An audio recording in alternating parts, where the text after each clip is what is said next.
Segunda carta do apóstolo Paulo, segunda epístola do apóstolo Paulo aos Tessalonicenses, capítulo 2, versículo 13 ao 17, nos diz: Entretanto, devemos sempre dar graças a Deus por vós, irmãos amados pelo Senhor, porque Deus vos escolheu desde o princípio para a salvação, pela santificação do Espírito e fé na verdade, para o que também vos chamou mediante o nosso Evangelho, para alcançardes a glória de nosso Senhor Jesus Cristo. Assim, pois, irmãos, permanecei firmes e guardais as tradições que vos foram ensinadas, seja por palavra, seja por epístola nossa. Ora, nosso Senhor Jesus Cristo mesmo e Deus, o nosso Pai, que nos amou e nos deu eterna consolação e boa esperança pela graça. Consolem o vosso coração e vos confirmem em toda boa obra e boa palavra. Senhor, que o Senhor nos abençoe nesse momento com a Tua palavra, leve nossa mente cativa e obediente ao Teu trono, para que nós possamos compreender, entender e praticar o que será ministrado nesta noite, para que nós possamos dar graças ao Senhor, glorificar ao Senhor por todos os seus benefícios para conosco. Assim eu oro em nome de Jesus. Amém. Podeis assentar, meus irmãos. Meus irmãos, muitas vezes nós oramos a Deus, nós vamos diante de Deus com as nossas orações. Muitas vezes nós vamos diante de Deus cheios de queixas, cheios de murmúrios. Muitas vezes nós vamos diante de Deus e nós só pedimos a Deus, só pedimos, e muitas vezes nós esquecemos de agradecer a Deus por todos os seus benefícios para conosco. Nossas orações, meus irmãos, são quase sempre pedidos e muitas vezes reclamações. Muitas vezes as nossas orações são assim. Não é que seja errado nós pedirmos ao Senhor, não é que seja errado nós clamarmos ao Senhor, como nós acabamos de fazer aqui, fizemos pedidos ao Senhor, mas, meus irmãos, muitas vezes nós esquecemos de agradecer a Deus. Muitas vezes nós esquecemos de louvar a Ele por todos os seus benefícios. E essa epístola, meus irmãos, que foi escrita pelo apóstolo Paulo, essa epístola foi escrita lá de Corinto, cerca do ano 50, 52, ali, depois de Cristo. E dentre as suas inúmeras finalidades que nós podemos encontrar aqui nessa epístola, por exemplo, Paulo ele escreve essa epístola com o intuito de completar a sua carta anterior, que foi 1 Tessalonicenses. E ele escreve também com o objetivo de consolar esses irmãos, porque eles estavam passando por tribulações. O segundo motivo que Paulo ele escreve essa epístola é para que ele pudesse admoestar esses irmãos quanto a conceitos errados sobre a vinda de Jesus. Havia aqui nessa igreja alguns conceitos errados sobre a vinda de Jesus. E Paulo, então, ele vai exortar esses irmãos quanto a isso. E aqui nós podemos encontrar também exortações quanto a deveres sociais. Paulo também aqui, ele exorta esses irmãos quanto a deveres sociais. E ele também aqui, como nós lemos aqui nesse capítulo 2, que é o que nós falaremos hoje, meu objetivo, que o apóstolo Paulo ele escreve aqui, nós podemos ver, que é de dar graças a Deus pela vida dos irmãos de Tessalônica. Como esse capítulo 2 aqui, esses versículos que nós acabamos de ler. Ele escreve, então, para dar graças a Deus pela vida dos irmãos ali de Tessalônica. E, meus irmãos, nessa noite nós veremos aqui o que nós podemos aplicar de forma prática, meus irmãos, em nossas vidas, a respeito dessas exortações, a respeito dessas admoestações do apóstolo Paulo para com os irmãos de Tessalônica. Então, meu objetivo é para que nós possamos ver algumas lições práticas, alguns motivos pelos quais nós devemos dar graças a Deus. De acordo com essa epístola, nós veremos aqui 3 motivos pelos quais nós devemos sempre dar graças a Deus. E o primeiro motivo aqui, meus irmãos, que nós devemos sempre dar graças a Deus, de acordo com esse texto que nós lemos, é que nós devemos dar graças a Deus pela vida dos irmãos da fé e pela nossa salvação. Acompanhem comigo, irmãos, o versículo 13. Ele disse: Entretanto, devemos sempre dar graças a Deus por vós, irmãos amados pelo Senhor, porque Deus vos escolheu desde o princípio para a salvação, pela santificação do Espírito e fé na verdade. E aqui, meus irmãos, nesse texto que nós acabamos de ler, apenas nesse versículo, nós temos aqui, meus irmãos, um dos maiores tesouros doutrinários a respeito da nossa salvação. Aqui o apóstolo Paulo, ele fala a respeito da nossa eleição, aqui ele fala a respeito da nossa vocação, aqui ele fala a respeito da fé, santidade e glorificação. O apóstolo Paulo, então, ele começa dizendo aqui, meus irmãos, que ele deveria dar graças a Deus pela igreja de Tessalônica. Ele deveria glorificar a Deus pela vida dos irmãos de Tessalônica, pois ali, meus irmãos, nessa igreja, havia irmãos a quem Deus, antes da fundação do mundo, escolheu para a salvação, santificação no Espírito e glorificação. Mas, meus irmãos, apesar de nós vermos que o apóstolo Paulo, ele dava graças a Deus por essa igreja, nós podemos ver que essa igreja aqui de Tessalônica, irmãos, era uma igreja problemática. Esses irmãos, essa igreja de Tessalônica, ela era problemática. E por isso aqui nesse texto, o apóstolo Paulo, ele começa dizendo, entretanto. Por isso que ele diz, entretanto, por que entretanto? Entretanto, irmãos, é uma conjunção adversativa. O que é uma conjunção adversativa? Vou dar um exemplo aqui. Por exemplo, ele estava cansado, mas foi trabalhar. Ele estava com sono, mas ficou acordado. Ele estava sem fome, mas comeu.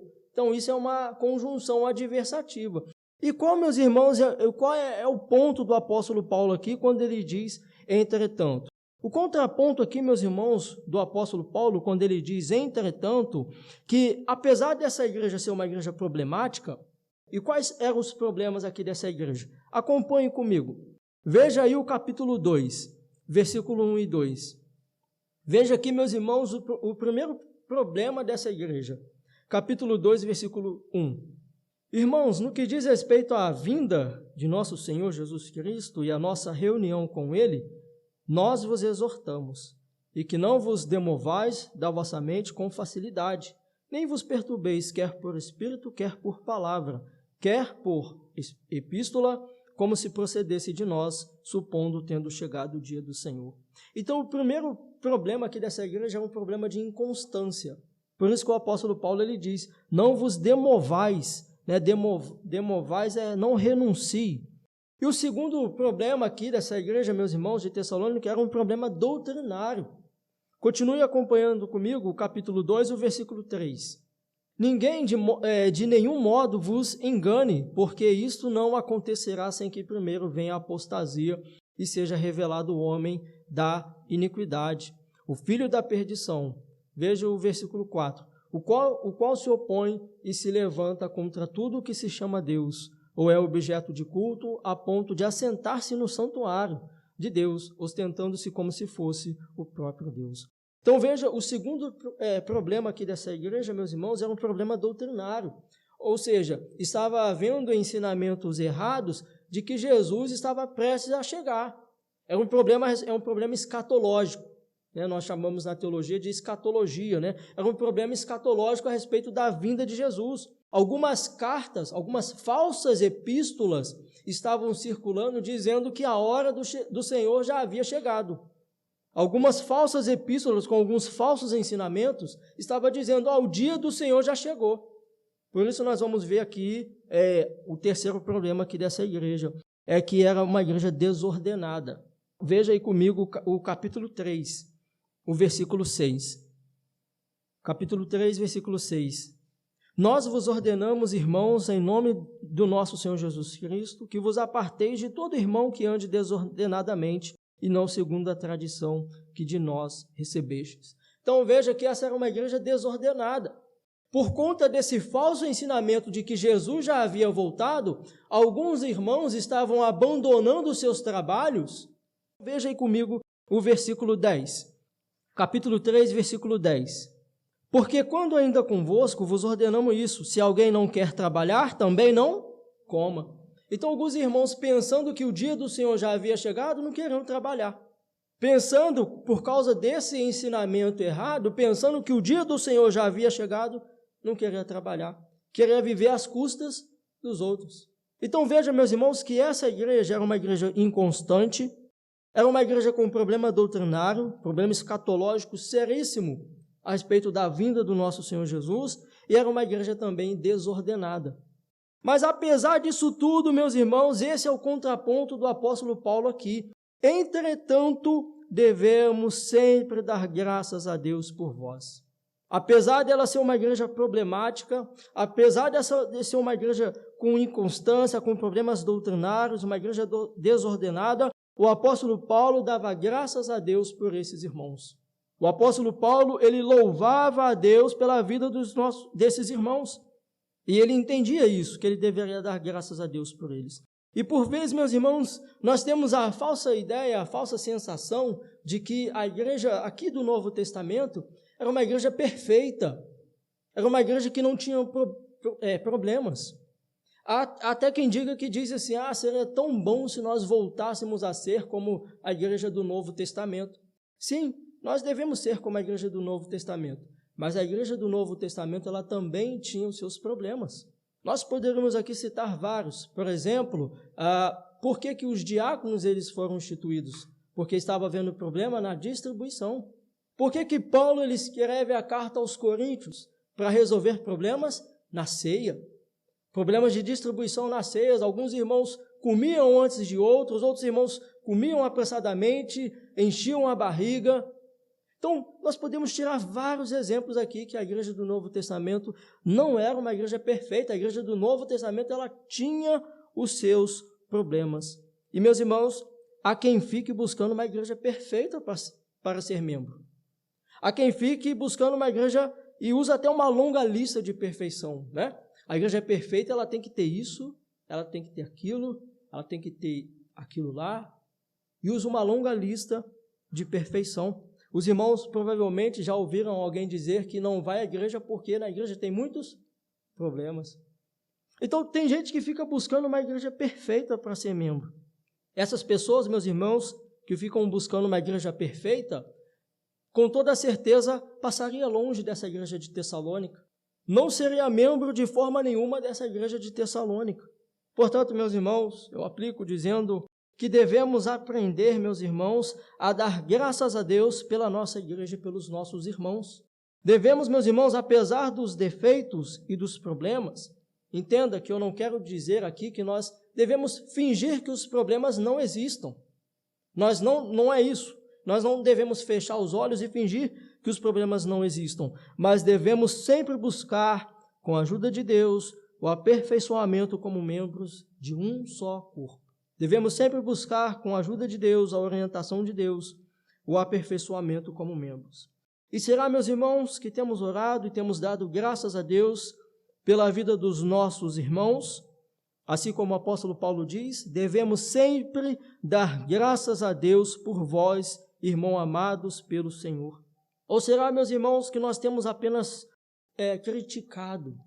Criticar, meus irmãos, nós não podemos confundir crítica construtiva com crítica desconstrutiva. A crítica, meus irmãos, construtiva, ela corrige, ela instrui, ela exorta, mas a crítica desconstrutiva, ela acusa e ela ofende. Será, meus irmãos, que nós temos dado graças a Deus pela vida dos nossos irmãos? Temos, como o apóstolo Paulo disse, devemos sempre dar graças a Deus por vós, irmãos amados pelo Senhor, porque Deus vos escolheu desde o princípio para a salvação. E a segunda lição aqui que o apóstolo Paulo nos mostra que nós devemos dar graças a Deus, o primeiro nós vimos, é que nós devemos dar graças a Deus pela vida dos nossos irmãos. O segundo motivo que nós devemos dar graças a Deus é por aqueles que zelam pela nossa vida espiritual. Veja comigo o versículo 14 e 15. Ele diz: para o que também vos chamou mediante o nosso evangelho, para alcançardes a glória de nosso Senhor Jesus Cristo. Assim, pois, irmãos, permanecei firmes e guardai as tradições que vos foram ensinadas, seja por palavra, seja por epístola nossa. Então veja, meus irmãos, que aqui o apóstolo Paulo ele disse que esses irmãos eles foram chamados desde a fundação do mundo para a salvação. Esses irmãos foram escolhidos por Deus desde a fundação do mundo para a salvação. E que a nossa firmeza e poder de perseverança repousam em nada mais do que na garantia da graça divina. Então, é isso que o apóstolo Paulo ele nos mostra. E estes irmãos aqui, eles deveriam permanecer firmes nas doutrinas que lhes foram ensinadas, seja por palavra ou seja por epístola. Talvez ele esteja fazendo uma referência aí à 1 Tessalonicenses. No entanto, existe uma questão aqui, meus irmãos. Se nós somos salvos desde a fundação do mundo, se somos eleitos mediante Jesus, será que se faz necessário a pregação e o ensino da mensagem do Evangelho? Se Deus já nos chamou, nos escolheu desde a fundação do mundo, será que se faz necessário a pregação do Evangelho, o ensino da palavra de Deus? Sim, meus irmãos, com toda certeza. E esses irmãos aqui de Tessalônica, eles chegaram ao conhecimento da salvação, né, por meio da pregação do apóstolo Paulo. Foi pelo trabalho missionário do apóstolo Paulo que eles chegaram ao conhecimento da verdade. Foi através da pregação, como o apóstolo Paulo, ele vai dizer, né? Assim, pois, irmãos, permanecei firmes e guardai as tradições que vos foram ensinadas, seja por palavra, seja por epístola nossa. E é o que a palavra de Deus, meus irmãos, nos orienta. Lá em Romanos, capítulo 10, versículo 13 e 15, nos diz: porque todo aquele que invocar o nome do Senhor será salvo. Como, porém, invocarão aquele em quem não creram? E como crerão naquele em quem nada ouviram? E como ouvirão, se não há quem pregue? E como pregarão, se não forem enviados? Como está escrito, quão formosos são os pés dos que anunciam coisas boas. Então veja que há essa necessidade de anunciar a mensagem. E existem aqueles, meus irmãos, que se dedicam pela obra do Senhor, aqueles que zelam pela nossa vida espiritual, aqueles irmãos que oram por nós, aqueles irmãos que intercedem por nós, aqueles irmãos, os nossos professores da escola bíblica dominical, que se empenham em nos ensinar a palavra de Deus, os nossos pastores, presbíteros, diáconos. Existe uma gama de irmãos que sempre estão prontos a nos ajudar, a nos auxiliar na caminhada. Então veja, meus irmãos, que nós devemos sempre dar graças a Deus por aqueles que cuidam da nossa vida espiritual. Devemos orar, pedir para que Deus lhes abra cada dia mais o entendimento da palavra, lhes abra cada dia mais a oportunidade para a pregação e o anúncio da mensagem do Evangelho. Então, portanto, a segunda lição que nós aprendemos, o segundo motivo, meus irmãos, que nós devemos dar graças a Deus é por aqueles que zelam pela nossa vida espiritual. E a última lição que nós aprendemos aqui com o apóstolo Paulo, o último motivo pelo qual nós devemos dar graças a Deus é pela nossa eterna consolação, pela esperança e pela graça. Veja comigo o versículo 16 e 17. Ora, nosso Senhor Jesus Cristo mesmo, Deus, o nosso Pai, que nos amou e nos deu eterna consolação e boa esperança pela graça, consolem o vosso coração e vos confirmem em toda boa obra e boa palavra. Então veja que aqui o apóstolo Paulo, ele atribui ao Senhor Jesus uma obra totalmente divina e o apresenta aqui em comum com o Pai, né? Quando ele diz, ora, nosso Senhor Jesus Cristo mesmo e Deus, ele atribui essa igualdade de Jesus com Deus Pai.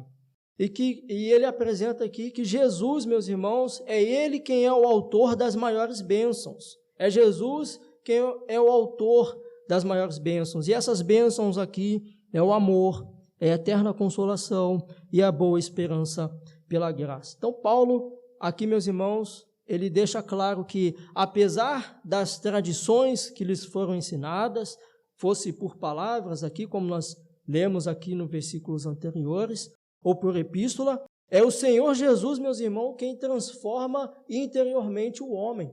Apesar desses irmãos terem sido instruídos por palavra ou por epístola, Paulo está dizendo que é Jesus quem transforma interiormente os nossos corações.